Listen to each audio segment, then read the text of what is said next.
কল্পনা করুন, আপনি জান্নাতে নূরের আলোয় হেঁটে যাচ্ছেন, আর ঠিক তখনই আপনার পিছু ডাকলো এক পরিচিত কণ্ঠ। ফিরে তাকিয়ে দেখলেন আপনার প্রাণের বন্ধুকে শিকলে বেঁধে আগুনের দিকে টেনে নেওয়া হচ্ছে। কি করবেন তখন আপনি? দুনিয়াতে তারা ছিল অভিন্ন হৃদয়।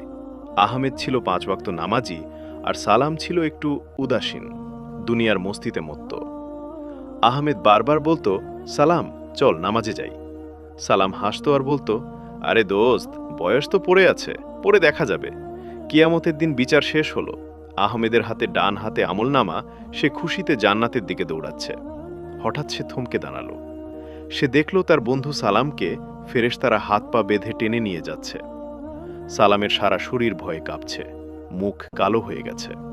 সালামের চোখে যখন আহমেদের ওপর পড়ল, সে চিৎকার করে উঠল, দোস্ত আহমেদ, তুই কি আমাকে এই অবস্থায় ফেলে যাবি? দুনিয়াতে তো আমরা কত একসাথে খেয়েছি, ঘুরেছি। আজ আমাকে এই আগুন থেকে একটু বাঁচাতে পারিস না?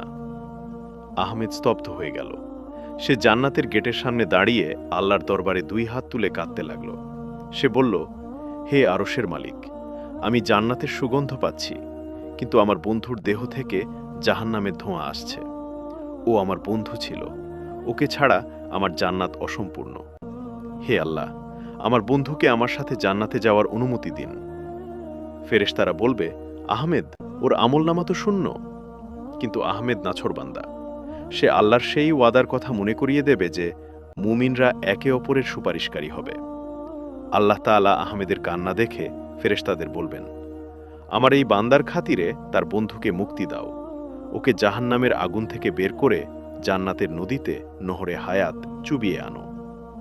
সালামকে যখন জান্নাতে আনা হবে, তার সব কষ্ট ধুয়ে মুছে যাবে। সে তার বন্ধু আহমেদকে জড়িয়ে ধরে হাউমাউ করে কাঁদবে। সেদিন সালাম বুঝতে পারবে, দুনিয়াতে একজন নেককার বন্ধু পাওয়া মানে জান্নাতের একটি টিকিট পাওয়া।